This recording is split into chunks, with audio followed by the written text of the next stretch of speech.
Buenos días, envío un saludo de parte de la Iglesia Bautista Vida Nueva Neza a todas las personas que están viendo o escuchando este video. Espero que al meditarlo sean bendecidos y guiados a conocer algunos aspectos relevantes sobre el tema de la adoración y alabanza a Dios. Hoy tocaremos la cuarta lección de la serie titulada Temas sobre alabanza y abordaremos puntos claves sobre la música usada en los servicios congregacionales. En la lección anterior recordamos a la música en su calidad de expresión de alabanza y cómo su presencia ha sido fundamental en la liturgia cristiana, pues Dios dispuso el uso de este arte en su servicio terrenal y continuará funcionando en la gloria postrera. Aunque el tema de la música y el canto en la iglesia es vasto, existen algunas preguntas capitales que nos permiten formar un criterio sobre el alcance y naturaleza de este arte en la congregación. Si quieres encontrar respuestas a preguntas como ¿cuál es el fin de la música dentro de un servicio de adoración? ¿Qué características debe tener la música congregacional? ¿O qué géneros musicales e instrumentos son adecuados para un servicio religioso dentro del templo? Si quieres conocer más acerca de este tema, te invito a que nos acompañes durante los próximos minutos. La lección que tocaremos hoy lleva como nombre la música congregacional.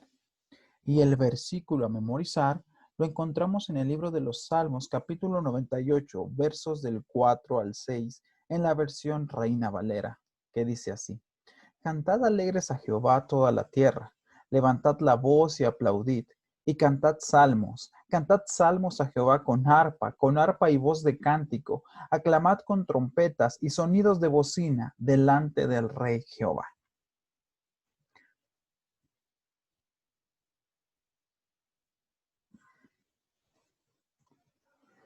La familiaridad de la música y el canto es tan alta para una persona común hoy en día que pocos son los que se detienen a reflexionar sobre la forma y el contenido de esta.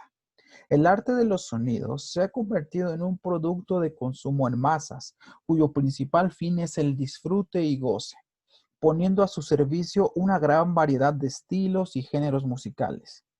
Como señala Scott Aniol en su libro Sonidos de Adoración, la trivialidad del canto dentro de la música ha penetrado también en el contexto de la iglesia, y aunque el número de canciones cristianas ha aumentado exponencialmente en las últimas 4 décadas, en muchos casos la profundidad de ellas ha sido neutralizada, convirtiendo la música y no el contenido en protagonista, sobreponiendo las emociones producidas por el sonido sobre el mensaje escritural. Hoy en día existe una gran divergencia sobre qué pensar acerca del tipo de música y de instrumentos que pueden o deben emplearse dentro de la iglesia. Esto representa un área de libertad cristiana y es una decisión particular en la cual cada congregación puede tomar partido de alguna posición, dependiendo de su entendimiento bíblico, su contexto social, su contexto cultural, su denominación o sus recursos. Pero para aquellos que consideramos la música como elemento importante en nuestras reuniones, tenemos que remitirnos al Antiguo Testamento, en especial al libro de Salmos y a la descripción de las funciones de los levitas, mencionadas en el libro de Crónicas. Esto para sostener nuestra teología musical, ya que en el Nuevo Testamento la enseñanza directa sobre la música y el uso de los instrumentos para la alabanza es escasa.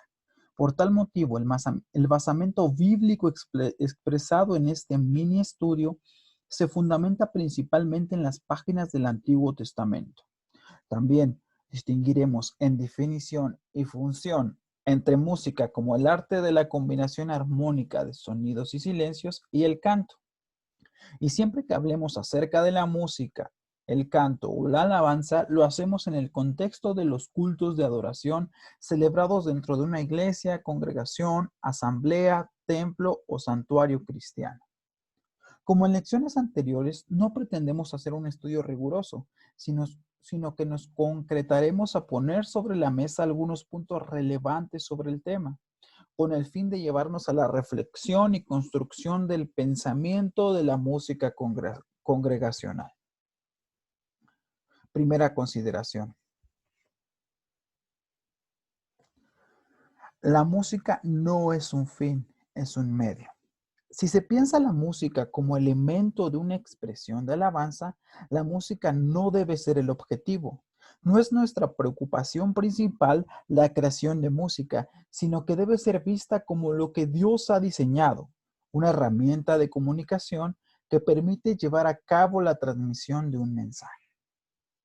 En la música, al igual que en el evangelismo, lo más importante es la sustancia del mensaje y no el mensajero, cuyo valor tampoco podemos menospreciar o sus características desdeñar. La primacía que se le ha dado a la música es tal que muchas iglesias ni siquiera pueden llevar a cabo un servicio sin ella. Si se apagase la luz y los amplificadores, guitarras eléctricas y teclados dejaran de funcionar, se sentirían frustrados, tendrían la sensación de una adoración incompleta. Hemos convertido la música en una necesidad. Pensamos que la adecuada combinación de notas crearán una especie de atmósfera que permite o impide el actuar de Dios. Blasfemamos al conferir a la música funciones que solo el Espíritu Santo a través de la palabra pueden lograr. Déjame decirte algo fuerte pero cierto. Una iglesia puede sobrevivir sin música y sin instrumentos, y lo ha hecho a lo largo de algunos episodios de la historia cristiana. Pero ninguna iglesia puede subsistir sin el sustento del Espíritu Santo por medio de la palabra de Dios. La música es un precioso lenguaje que, como ya vimos en la lección previa, tiene la poderosa capacidad de transmitir emociones y provocar estados de ánimo o sentimientos, como lo notamos en libro de Samuel capítulo 16, en Proverbios 20:25 o en Santiago 5:13. Este lenguaje no verbal es incapaz de expresar un atributo, obra o verdad acerca de Dios, característica propia de una expresión de alabanza. La propia naturaleza y límite de la música para explicitar verbalmente un mensaje no la desecha como parte de una expresión de alabanza, sino que la posibilita como vehículo de comunicación sobre el cual puede descansar oralmente la doctrina y adoración cristiana. Nos permite manifestar de una mejor manera nuestras emociones o sentimientos, los cuales no pueden ser expresados solamente con las palabras. Como decía San Agustín, el sonido de júbilo expresa ese amor nacido en nuestro corazón que es imposible de poner en palabras. ¿Y quién es el que merece esa expresión de júbilo sino Dios? Porque Él es inefable, para quien no hay palabras que puedan definirlo. Segunda consideración. La música no debe ser un conductor de distracción. Si la música y lo que lo rodea no es un fin en sí, debemos preocuparnos para que ella sirva como un agente facilitador de comunicación del mensaje de verdad y no un conductor de confusión o de distracción. Si al tocar dentro de la iglesia estamos más preocupados por cómo suena el solo de guitarra, los falsetes en el canto, la vestimenta de los músicos o las luces en el escenario, y desdeñamos la pureza de la letra, la humildad del canto, entonces nos conducimos por un mal camino. Prefiramos cantos sencillos que no requieran grandes habilidades vocales, actitudes humildes que reflejen el mensaje transmitido, letras que sean sustanciosas teológicamente, para que todos los hermanos puedan unirse a una voz para exaltar a su Creador. Sirvámonos de la música y no sirvamos a la música y a su espectáculo. Como tercera consideración, decimos que la música debe ser bien ejecutada. Cualquiera que sea el estilo, género, tipo o categoría de la música, debe ser bien ejecutada, con entendimiento, con los menores errores posibles, ya que de lo contrario puede desviar la atención del momento y poner el foco en los músicos. Esta consideración va muy relacionada con la consideración número 2. Y encontramos alguna referencia de esto, de la buena ejecución de la música en el Salmo 33:3, que dice así: Alegraos, oh justos, en el Señor. En los íntegros es hermosa la alabanza. Aclamad al Señor con arpa, cantadle con salterio y decacordio, cantadle cántico nuevo, hacedlo bien, tañedlo con júbilo. Los levitas, el grupo especial apartado por Dios para presentar alabanzas en el Antiguo Testamento por medio de la música, eran aptos y entendidos en el arte musical. Primera de Crónicas 25, 1 y 7 nos declara: Asimismo, David y los jefes del ejército apartaron para el ministerio a los hijos de Asaf, de Emán y de Jedutum, para que profetizasen con arpas, salterios y címbalos, y el número de ellos, hombres idóneos para la obra de su ministerio. Y el número de ellos con sus hermanos, instruidos en el canto para Jehová, todos los aptos fueron 288. La cuarta y última consideración es que la música debe ser pertinente. ¿En qué sentido decimos que debe de ser pertinente? Si damos por entendido que a través de los sonidos se transmiten emociones como la tristeza, la felicidad, la admiración, la satisfacción, la gratitud, etcétera, y se promueven sentimientos, el tipo, género o estilo de música utilizado debe ser pertinente y estar en concordia con el mensaje a transmitir. Es decir, resultaría confuso transmitir un mensaje de paz y reflexión utilizando como base el rock pesado o la salsa en el contexto de la Ciudad de México desde donde hablamos. Sin en cambio, un acompañamiento de música suave podría ser una mejor opción. Dejamos claro que no creemos que haya mejores o peores géneros, estilos, tipos, categorías de música o instrumentos prohibidos e instrumentos sacros para expresar alabanza a Dios, pues se han compuesto himnos malos y otros magníficos, o canciones de adoración contemporánea muy buenas y otras pésimas. Se han utilizado a lo largo de la historia instrumentos como decacordios y guitarras eléctricas. Sin embargo, el Señor es digno de ser adorado en cada uno de los estilos y con cada uno de los instrumentos sonoros, tal y como nos invita el Salmo 144, versículo 9. Oh Dios, a ti cantaré cántico nuevo, con salterio, con decacordio, cantaré a ti. Salmo 149, 1. Cantad al Señor cántico nuevo, su alabanza sea en la congregación de los santos. O el célebre y conocido Salmo 150.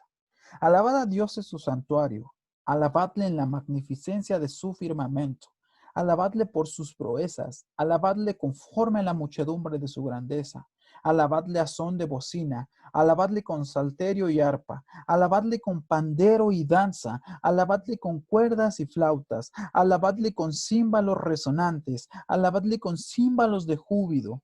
Todo lo que respira alabe a Jehová. Aleluya. Lo que sí debemos considerar, independientemente del género o los instrumentos a usar, es algo que yo llamo el contexto de asociación musical. El contexto de asociación musical tiene que ver con los géneros de música locales, los instrumentos empleados y sus correlaciones culturales. Es decir, debemos de preguntarnos, ¿qué pensamos o qué sentimos cuando escuchamos esa música? ¿A qué nos remite? Por ejemplo, para el caso de México, el ska está asociado a la protesta, la salsa a la sensualidad, el rock pesado al paganismo, la banda a la borrachera, la cumbia al baile, los corridos al narcotráfico y etcétera, etcétera, etcétera. Quizás en otras partes del planeta la asociación cultural de estos géneros musicales sea diferente, pero cualquiera que sea nuestro contexto, prestemos cuidado a la hora de elegir algún estilo de música sobre el cual montar nuestro mensaje. El estilo de música que elijamos debe impulsar y motivar a nuestros hermanos a la reverencia, al orden, a la pureza, al gozo, a la contemplación y a la reflexión. Por ejemplo, una congregación en la costa de México puede usar marimba y percusiones en su tiempo musical y utilizar géneros tropicales porque está en un contexto regional en donde estos son empleados. Mientras que una congregación en el área urbana de la Ciudad de México quizás solo use piano o agregue batería y guitarra eléctrica. Cualquiera de estas dos maneras o formas de expresar su alabanza dentro de un culto no representa alguna falta o pecado por sí misma.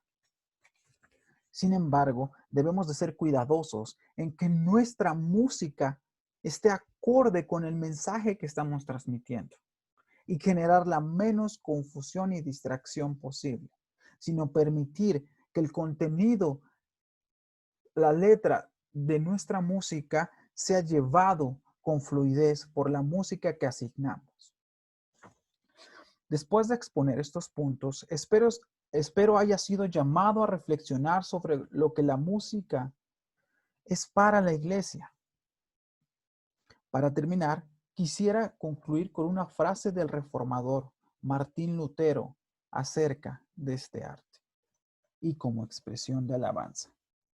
Y dice así: por medio de la música Dios es alabado y honrado, y nosotros somos mejores y más fuertes en la fe cuando su santa palabra penetra en nuestro corazón por medio de una música dulce.